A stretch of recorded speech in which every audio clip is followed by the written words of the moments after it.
Hello, baseball fans. You're watching On Deck with Tyler Redmond. Welcome to On Deck. I'm Tyler Redmond. As always, do me a favor, like this video, subscribe to this channel, hit the bell for notifications so you can stay up to date with everything going on here at On Deck and, of course, with the Atlanta Braves. Before we get started, go check out my friends at LlerandIGloves.com. Best place to go get a baseball glove. I promise you, high quality, customizable, best prices. Go check them out. Again, LlerandIGloves.com. Link is in the description below. So let's talk about Austin Riley. A lot of success lately, but we're going to take a deep dive, and we're going to go way back here. Way back to the minor leagues. 2019. Why are we talking about minor league baseball? Because Austin Riley was one of the most hyped up prospects in recent memory, especially for the Atlanta Braves. I would say the hype even rivaled Ronald Acuna's arrival, because we were hearing about him a lot. Why, you might ask? Well, he was mashing homers in the minor leagues. And I know that happens a good bit in the minors. You know, we get hyped up about everybody. This is on a different level. In 47 games, 184 at-bats, he had 15 homers and a 288 batting average. For perspective, the year prior to that, across different levels in the minor leagues, he had more than double the at-bats and only 4 more homers. The guy was hot, and he was catching a lot of attention. Articles were written about him all the time. I saw it all over social media. Everybody wanted Austin Riley to come up. Well, that's what the Braves did, starting on May 15th, 2019. I was in attendance for this game. After all this hype, I had to see him for myself. I had to see what he was capable of. And he did what everybody thought he was going to do. You've seen this footage before if you follow this channel, but this homer was just the start. This was in a second at-bat of his career. And for the next month, Austin Riley mashed Major League pitching. He had 18 homers in that span, arguably carrying the Braves through that time. But Tyler, he finished the year with 18 homers. So what happened? Well, the Braves already had a third baseman, right? Josh Donaldson, who I'm sure you're pretty familiar with. Josh had respectable numbers, too. Make no mistake about it. Former MVP. That's why he was left in that spot. And the Braves were paying him pretty good money. But we all knew that he was going to get really paid in the offseason. And he did, rightfully so. It was never meant for the Braves to sign him long term. That just wasn't where the Braves were financially, or, you know, I mean, they have all the minors, you know, pretty stacked anyway. They didn't really need Josh Donaldson past that year. He was more of a fill piece. With a guy like Austin Riley coming up, you got to feel like he's got the potential to be something more than that. So, plus, he had a really good month. You know, if he can get hot like that, maybe he can stay hot to some level. So, they didn't necessarily need Josh Donaldson. But what happened to that initial hot streak? Why did it crash so suddenly? How did he hit 18 homers in a month and then not anymore throughout the rest of the season? Well, major league level pitchers are a lot different than minor league level pitchers. Biggest difference is the ability to adjust at an elite level. Austin Riley didn't quite have that yet. He was still a rookie, he was still developing, and he caught a lot of attention, which made a lot of major league pitchers weary of him. So ultimately, they figured him out. The slider became his biggest enemy. It was downhill from there. He eventually was left off the postseason roster as the Braves went with other options, eventually losing to the Cardinals in Game 5 of that year. So what about 2020? 2020 was weird. I think we all can agree there. Some players like Freddie Freeman thrived. Other players struggled. Some developed. And I think Austin Riley's in that third category. I think we saw Austin Riley have basically an extended spring training. What I mean by that is more at-bats, more experience, more postseason experience.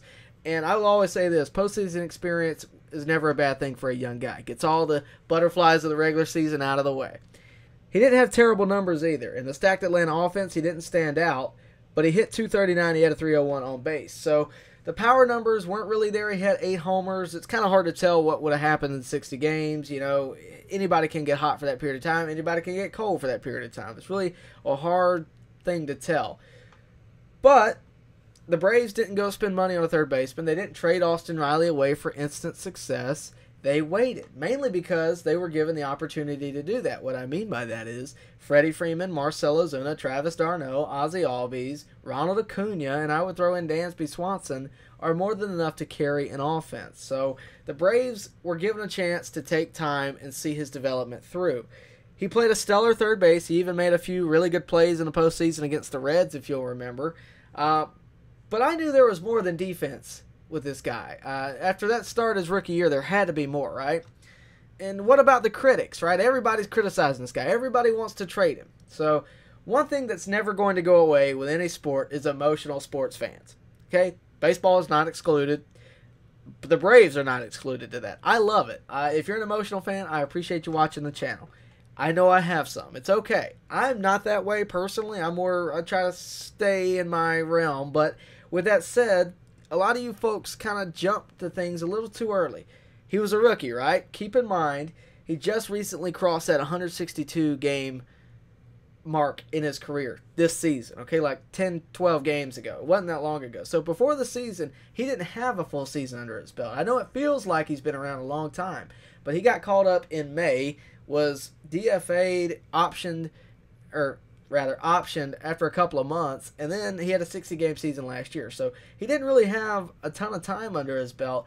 It's not enough time to develop to the major league. So I thought, you got to leave him in the major leagues. You got to let him develop at the major league level because he's not going to get any better hitting AAA's batting practice for him. I mean, look at what he was doing in the minors in 2019. So, people want to win now. And when people don't win now, they get frustrated. That's just the tendency of what happens. Whether it be football, baseball, basketball, people want instant success. That doesn't always happen, especially with a young crew like the Braves have. I always thought he'd come around. Everybody wanted to trade for Jose Ramirez at one point, or re-sign Donaldson at one point, or go get Justin Turner at one point, go get Arenado.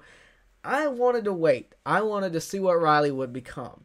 And, to me, the Braves are also going to save money doing it. I knew we couldn't afford Arenado or Turner and also pay Freeman and Acuna and Albies and Ozuna and, whoever else may come along.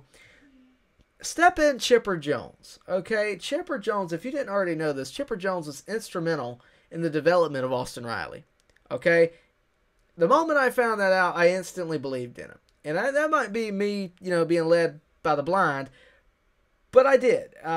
Reason being, Chipper, I think a day after Riley hit the debut homer, maybe that day, it might have been around that same time, Chipper was in the broadcast booth with Chip Carey and Jeff Francoeur. They had a nice little... You can find it on YouTube. I watched it the other day. Chipper said about Riley that I think 40 homers and a respectable third base is where he's at. Okay? Right now, Riley's projected to hit 31 this year. But if he has these hot streaks where he's hitting 6 homers in 7 days and things like that, who knows what can happen. The stat book isn't prepared for somebody who's his age with his level of success prior to predict. So who really knows? Make no mistake about it, though. Riley is not just a power guy. Early in the season, Riley struggled a little bit, but it wasn't because he was striking out. That was not the issue. He was hitting, but everything he hit landed in someone's glove. And it just seemed like he was so unlucky. He's a base hitter as well. Okay, he can get on base. He can clutch up. He can drive in runs, and he takes what's given to him. He's got light tower power, as Chipper put it, but he's become much more of a professional hitter, and that's what I like to see. His average is up, his on base is up, his slugging is up. Oh, and by the way, he's already topped his homers from last year in about 13 less games. So Riley's recent success has been very exciting for a lot of people. A lot of people are coming around to this guy, and I'm very happy about that. But it's important to realize this is the benefit of trusting the process and trusting the development of young players. Riley's the first of many, just like Acuna was the first of many to come through. Contreras might be the next one. This includes all positions, including pitching as well. The Braves have a lot of talent, but it's important that you give them a chance. Take their age into consideration. Riley right now is 24. He was 22 when he debuted. A lot of these guys are the same age. They're really young. They got to develop at the major league level before they're going to be any good. It's just what it is. Be patient, trust the process, and trust the Braves. I promise it'll pay off in the long run. That's all we got for today, guys. Hope you're enjoying Austin Riley's success. Hope you enjoyed this weekend. It was a big weekend. If you want to hear more about it, go check out my video from earlier today. It's worth a watch. A lot of talk about all those runs the Braves put up on last Friday night. So go check that out. And before you go, check out my friends at Llerandi Gloves as well. Link is in the description below. Best glove company out there, in my opinion, for the best prices. So go check them out. With that, guys, we're going to step out of here. Have a good day, and we'll see you next time here at On Deck. Baseball fans, make sure you like and share this video and subscribe to this channel.